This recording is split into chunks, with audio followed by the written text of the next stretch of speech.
The car buying process is rigged into the dealer's favor. Here's how to beat them at their own game. Here's the thing. Car dealerships are always working their car deal, not yours. Their goal is to control the process, get you emotionally invested, and keep you from walking away. That's why it's so important to learn how to stay in control every step of the way. With this guide, I'm going to help you flip the script and make the deal work for you. Step number one, S.P.A.C.E.D.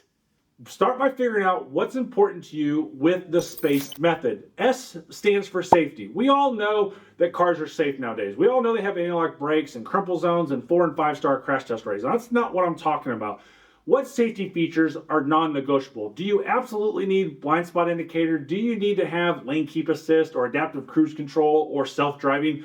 Are those things really that important if they're optional because it's just going to raise the price of the car? You obviously already figured out a budget, so now you have to figure out what's important to you in the next car. Safety is usually a top priority, but what features are non-negotiable? P stands for performance.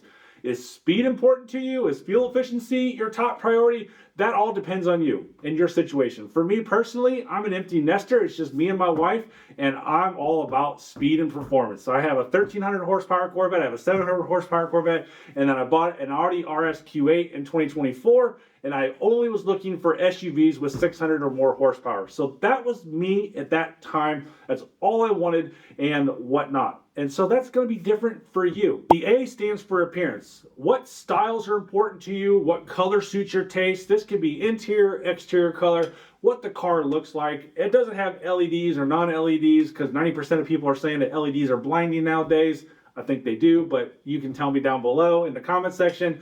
But what is important to you as far as the way the car looks? That is so important to so many people. The C stands for comfort. And this is, you got to think beyond the seats, right? We all know that we got to sit in seats and feel comfortable. That's not what I'm talking about. Do you need extra leg room? I'm 6'3". I need a lot of leg room on travels. What about garage space? I literally just had a little lady here, sweet older lady, that negotiated her deal. She came and test drove the car 2 times. She brought back her trade. And once we got done negotiating a deal, she says, can I go do one thing? Can I drive this home to make sure it fits in my garage? And I said, oh yeah, no problem. Do you have garage space? Yeah, I bought a car last week and it didn't fit. And it was a Dodge Journey. And I'm like, yeah, no problem. Before she left the lot, I knew that she was not going to buy that car because I looked up the specs of a Dodge Journey versus my car that I was selling, and I knew she wasn't going to buy the car. And she didn't buy the car because it didn't fit in her garage. So will it even fit in your garage? That's an important thing to know for the comfort. What about lifestyle features? Do you need to have 3rd row seats? Do you have kids that play hockey and need room for hockey sticks, softball, baseball, soccer, whatever the case may be?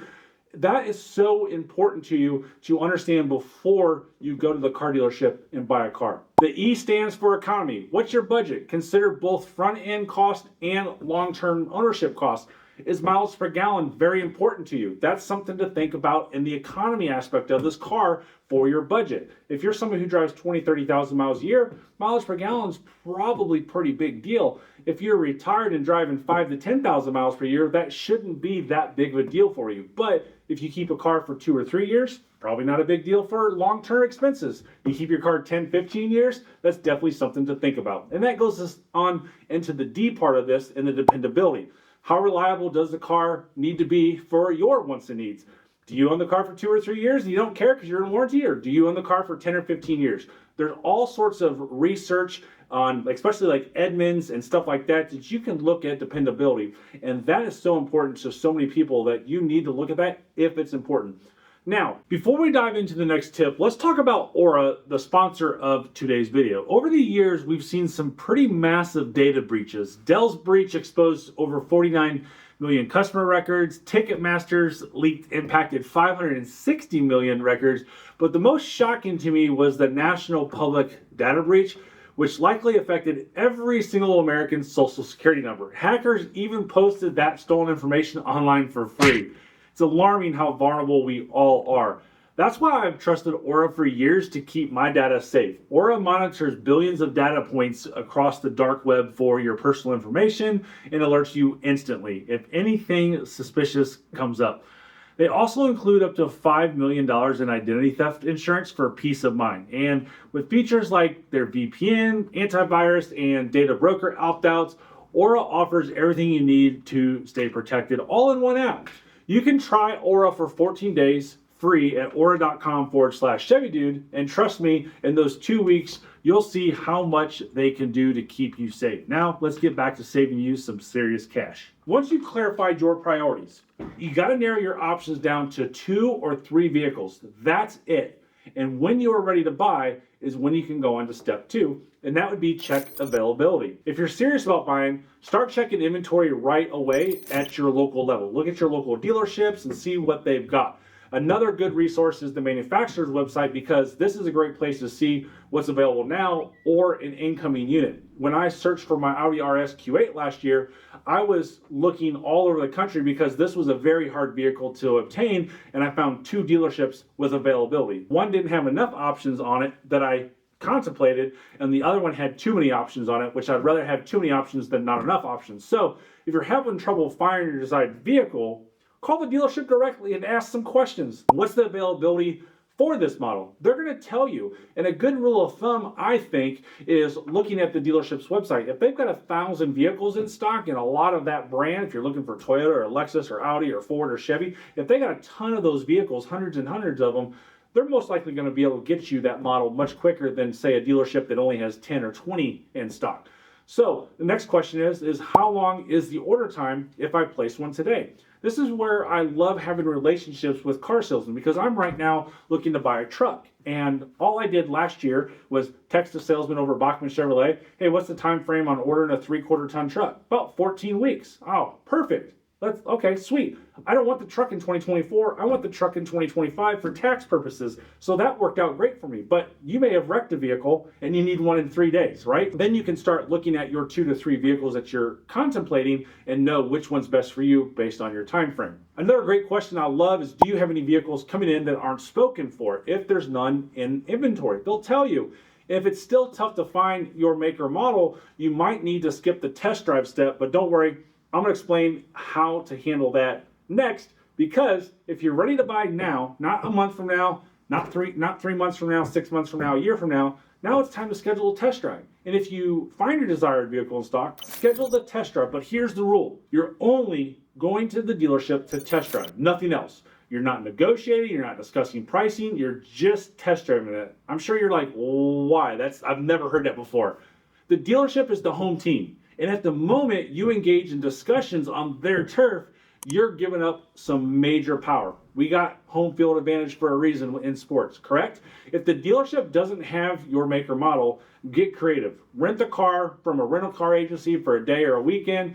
And this is kind of like out in left field a little bit, but I promise you it'll work. Approach someone in a parking lot who owns the car. Most people are happy to talk about their vehicle if you ask politely. The goal here is to get the experience you need without putting yourself at a disadvantage. If you have a trade-in, step 4 is for you, and that is shop your trade around. Before you finalize anything, we shop our trade in around. Start with CarMax and Carvana to get a solid baseline. Then reach out to 2 or 3 local dealers that sell your car's brand, or find an independent store that is buying cars off the street like mine. Now, I'm going to beat anybody's offer in Louisville, Kentucky, because auction fees are so high, transportation is high, and I'd rather give you the money than give the auction the money. Plus, I can look at the car in person. It's a local trade-in. So there's the big advantages of you calling the independent stores over the franchise stores to sell the cars, and they're all taking them because we all have the same issues. Plus, this step gives you leverage when you walk into negotiations with multiple offers and the confidence to push for top dollar on your trade. And finally, it's time to negotiate the sale and seal your deal. First and foremost, we negotiate the price over the phone. We don't negotiate in person. Secondly, we negotiate the price of the car. We do not negotiate payments. We don't negotiate interest rate. We don't negotiate anything. We only negotiate the price of the car. And at that point, once you're happy with the price of the car, you ask for the out the door numbers. Most dealerships will give you numbers over the phone. Most may not give them to you in email, but that's not a problem. We're going to take control, because after you get all the numbers, from them. And if they're not willing to give numbers, I have another video on how to negotiate with a dealer who's not willing to give you numbers over the phone. But if they have given you your numbers, you write the email yourself or the text message yourself and say, I appreciate you sharing me the numbers with me over the phone. I want to make sure I got everything correct. Here's what I have. And now you list the prices, the fees, and the taxes that they gave you over the phone. And then you ask the question, does this look accurate to you? It is a yes or no question. They're not going to do anything other than say yes or no. And now you have your paper trail and ensure no surprises when you go in to finalize this deal. Let's go out in left field a little bit. Let's say they say, hey, I can't confirm or deny those. They're never going to say that. But that's when you say, hey, listen, I appreciate that. But however, in the event that you can't confirm these and make sure that they're accurate for my record keeping, I'm not going to be able to do business with you because that insinuates the hassle that I'm probably going to have when I'm on your showroom floor. So if you please can confirm and make sure that these are accurate, then we can do business. If not, then I'm going to have to start calling around to other dealers who are willing to make my life a little bit easier. Competition drives down the price. Remember that. Master these 5 steps and you'll never let a dealership take control of your car deal again.